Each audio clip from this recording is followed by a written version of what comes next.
Hey gang, this is Matt Sumstein. I'm here to talk about the rule change at the National Federation level in the year 2022. It was just approved, and it allows the passer to throw the ball away under certain circumstances, and it is not a penalty for intentional grounding as long as all of the criteria is met. So that's very similar to the college and the pro rules. There is a very significant difference. Let's go ahead. Illegal forward passes thrown intentionally into an area where there's no eligible receiver, or a pass thrown incomplete to save yardage or time. Now, this is the rule as it's written. The exception that was put in this year to 752, which is what this rule falls under, will now allow for a passer to throw the ball away as long as they get outside of the lateral boundary of what is the free blocking zone at the snap, meaning 4 yards left or right of the snap, and as long as the pass reaches the neutral zone or beyond, including the area outside of the field of play.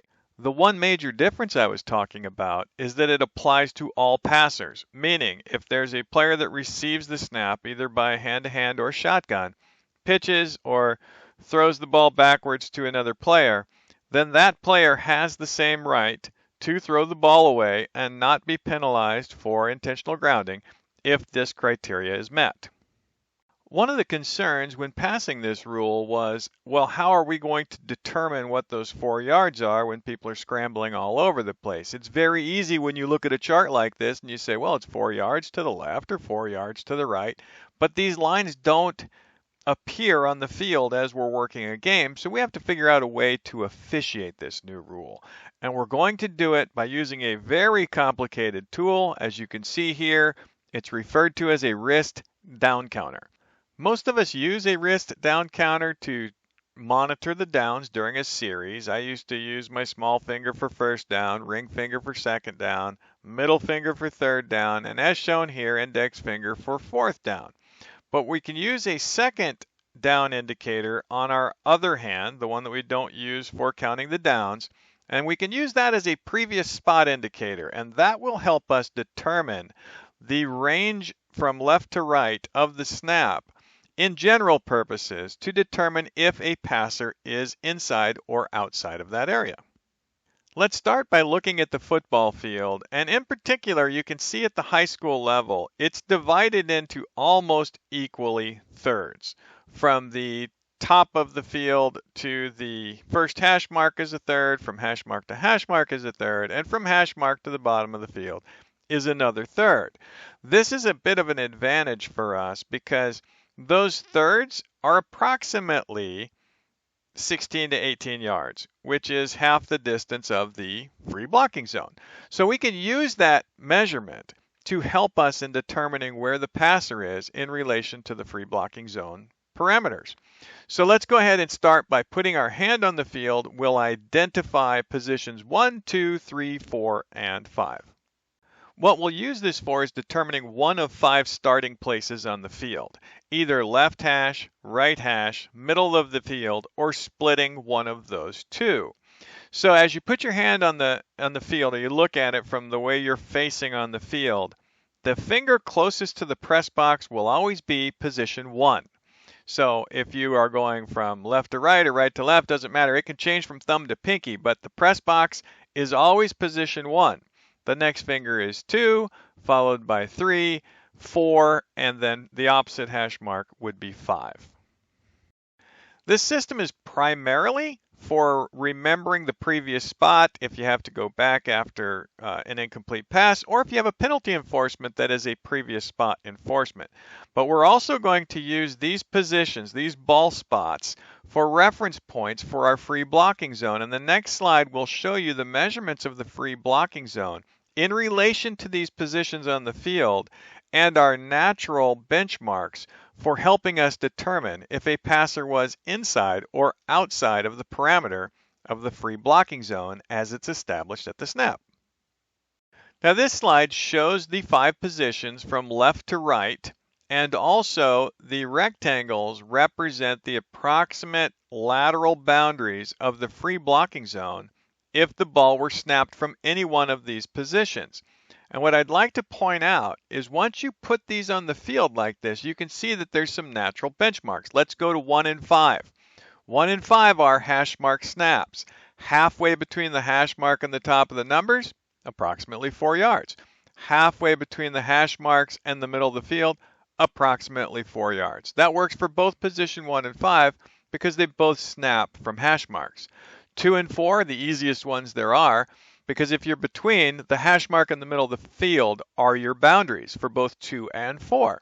So if you snap from these positions and you've got that marked on your hand, you know if the passer gets outside of either the hash mark or beyond the center of the field, then he's okay to go ahead and throw the ball away as long as the ball reaches the line of scrimmage. And a ball snap from the center of the field is just halfway between the center of the field and the hash mark. So these will just give you some great looks from the field as to where those parameters are for the free blocking zone at the snap. Here's a still shot of an actual field. This is college marking, so at the top I took it a little further out. But when you look at this picture and you visualize that as a position 4 snap, you can see that from a position 4, it's going to be center of the field and hash mark on whichever side of the field you're at. So makes it a little bit easier. Okay, I've got a few plays on video, so let's go to them first off. Play number 1. There's only 3 receivers going downfield. You can see we're snapping from a position 4. Receivers are highlighted here. The one at the bottom is doing a deep route. The second receiver from the bottom is staying on this side. The third receiver at the top, he's just doing a quick in route. So the quarterback needs to get out of the pocket or out of the tackle box and get the ball beyond the line of scrimmage. He does get the ball beyond the line of scrimmage, does not get out of the tackle box. And as you look at it from the back, you can see the markers would be the hash marker middle of the field. He doesn't get anywhere. No receiver in the area. So that is intentional grounding. It's enforced from his own 41-yard line where he threw the pass from.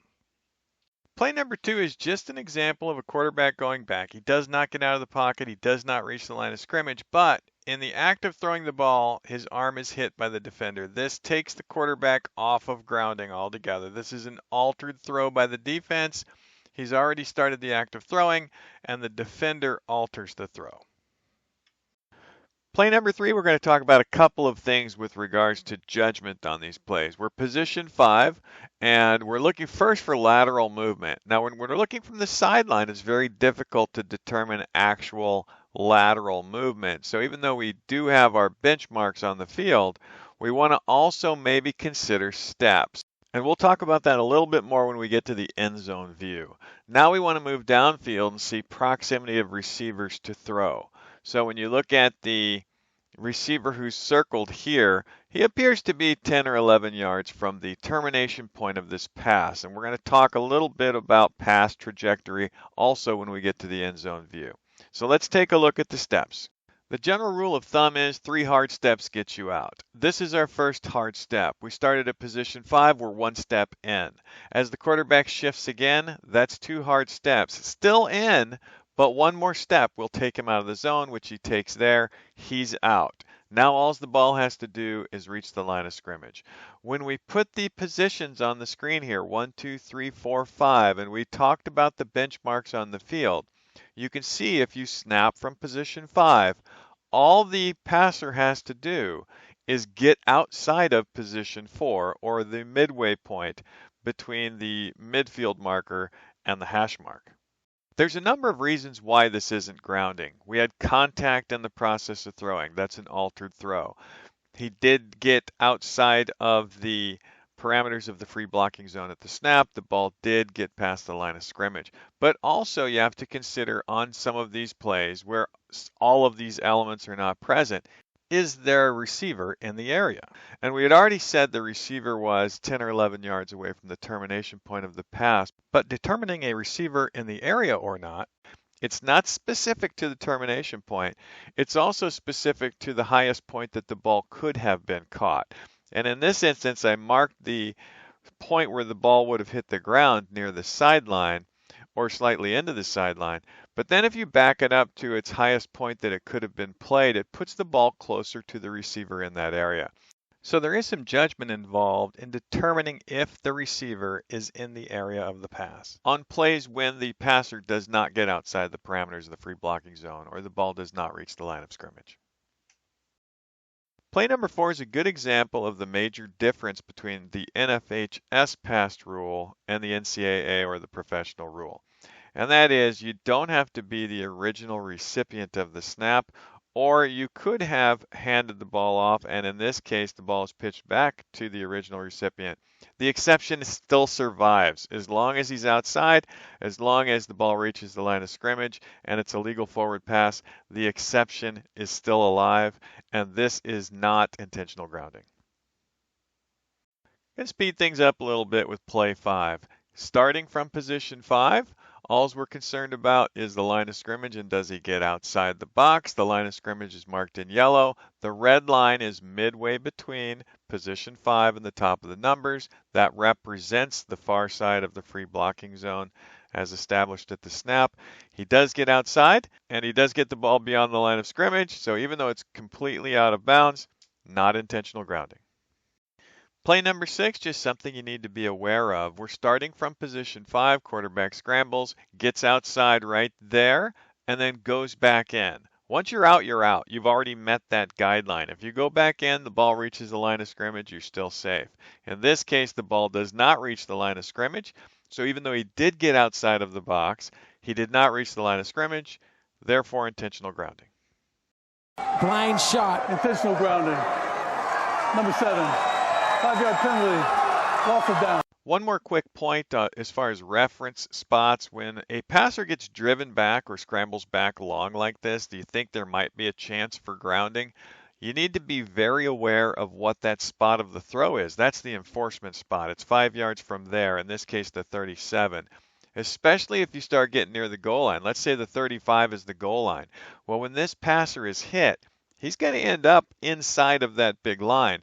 And if that's the goal line, you need to make sure that you are aware of, and if you can get some help from the wings, where that pass was thrown from instead of mismarking it or inadvertently awarding points. Another area where the NFHS differs from the NCAA or pro football is they're not as lenient on receivers in the area. So on this play, you can see there's a receiver in the area. The quarterback does get outside the parameters of the free blocking zone, but the ball does not reach the line of scrimmage. Well, you don't get this buyout on the receiver in the area if you intentionally ditch the ball. So in this case, still intentional grounding. Play number 8 seems like a pretty easy one. So here we are, we're snapping the ball. Quarterback does not move laterally either direction, ditches the ball. The previous spot's the yellow line. He doesn't get it to the yellow line, so he didn't meet either criteria. We just need to make sure that we're paying attention on these plays. If there's a receiver in the area, that's fine, but if you're ditching the ball, that's still grounding. So I'd like you to listen to what the announcers had to say on this play. That was a smart play by Jamison. It looked like that he threw that way short, but he threw that down there on purpose. Yeah, just getting rid of it. Play number 9 is just a reminder not to over officiate this. So we're starting at position 4. The passer takes the ball and he scrambles around a little bit, probably never gets out of the lateral parameters of the free blocking zone. But he does get the ball to the line of scrimmage, and this is not ditching the ball. This is a passer who just throws a terrible pass. He's got a receiver wide open. He's attempting to get it to him. So don't misinterpret this as ditching the ball. Also, don't fall into that trap of, oh, the passer may have been beyond the line of scrimmage. The rule in high school is foot beyond the line of scrimmage when the ball is released. That's not the case here. So don't get into that late either. So just a couple of reminders not to over officiate these things. Play number 10, another quick one, pretty simple. Starting from position 5, halfway between 5 and midfield. Big steps, 1, 2, 3, he's out. Ball reaches the line of scrimmage, not intentional grounding. One more look at it from isolation. 1, 2, 3, he's out. Next play, we're on a roll. Play number 11, just a real quick look here. We're position 1. Count the steps. Still on, still on, still on. 1, 2, not out. When he throws the ball from here, nobody in the area just to get rid of it, still intentional grounding. We talked a little bit about ditching the ball, and this was a big concern about offense is gaining a big advantages on defense for having this rule passed. So that's why we're focusing a little bit on ditching the ball still being grounding. This ball was snapped at the 6. He's under pressure. The throw is not altered by the defense. Barely gets the ball out of the end zone. Even though there's a receiver vaguely in the area, he's ditching the ball. This is still intentional grounding. Just a reminder, this is not intentional grounding. They did pass the rule that you can take a shotgun snap and spike the ball in high school.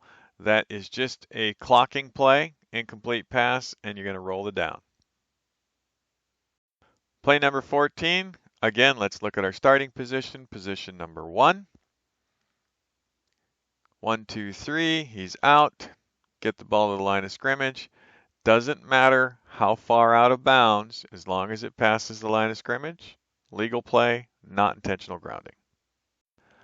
Play number 15 is another throw that goes quite a distance out of bounds. Let's start with position 5. So we set our parameters left and right. Again, it's hard to tell from the sideline views, but we do know that it got past the line of scrimmage because it's caught by a fan in the stands out there, which is fine. That meets the line of scrimmage category. Did he get outside the box? Let's count the steps. We've got 1, 2, not quite. So he's still in intentional grounding due to the fact that he did not get outside the lateral parameter. Play 16, this is a pass that lands in the end zone. So position 1, let's see if he gets out. 1, 2, 3, he's out. Even if he comes back in, he's fine. Ball crosses the line of scrimmage. Doesn't matter if there's a receiver in the area. This is not intentional grounding. Interesting play in that this is a 4th down field goal attempt from the B-15 with a botched snap. So the holder ends up picking the ball up, throwing it forward from the 25. The ball only reaches the 17, so it does not get to the previous spot. He does get outside the left parameter, the free blocking zone. So now we have to decide, do we have intentional grounding? Well, the wing official comes in, kills the incomplete pass, points at, here's my eligible receiver.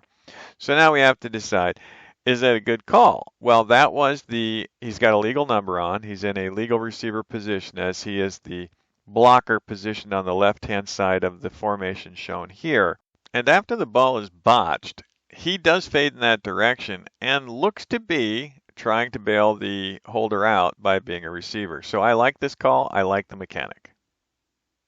Figured we'd finish this up with big play resulting in a enforcement from the end zone, which is a safety. Grounding, even though the pass is still 40 yards downfield. Personal grounding. The throw.